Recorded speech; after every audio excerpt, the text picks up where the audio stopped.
Chinese President Xi announcing a pretty big move. He says he will significantly cut his country's automobile import tariffs, which is something President Trump has been wanting very much. The news comes just hours after President Trump ramped up the rhetoric in the trade fight, tweeting this, quote, "When a car is sent to the United States from China, there's a tariff to be paid of 2.5%. When a car is sent from China to China from the United States, the tariff is 25%. Does that sound like free or fair trade? No, he writes, it sounds like stupid trade, and it's been going on for years." Late this afternoon, President Trump tweeting that he's happy with the progress that is being made so far with China. So who stands to lose the most in the trade war between the United States and China? Some say it is American farmers, specifically soybean farmers, who reside largely in parts of the country that voted for President Trump in 2016.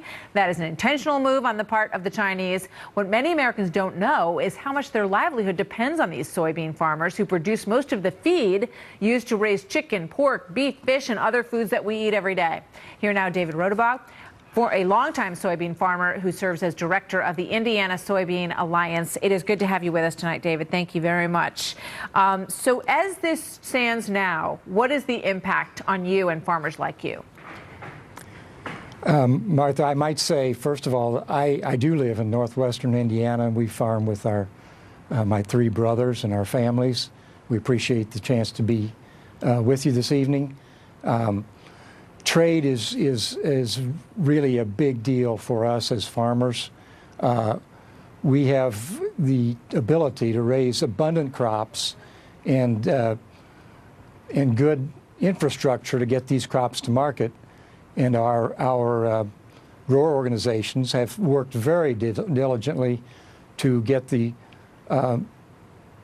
needs assessed of our customers around the world. And so we can produce and be a reliable supplier. Sure. What's the impact of these tariffs on you? Tell us how you would be hurt by them, do you believe? There is the potential that we would lose a great deal of our market. We do export a third of our beans to China, and so it's an extremely big deal for us. Understood. Let me ask you one more question. Does it change how you feel about President Trump? I think we are taking a wait-and-see attitude on that. We have a great amount of confidence in our Secretary of Agriculture, Sonny Perdue, and trade is a difficult thing. There are many hurdles to cross. I have a lot of confidence in our governmental officials who are charged with doing that. All right, David, we got to go, but thank you so much, and we appreciate you being here tonight. We hope you'll come back as this moves along and tell us what you're thinking down the road. Thank you, sir. All the best to you. Thank you very much. Quick break, and we'll be right back with more of the story.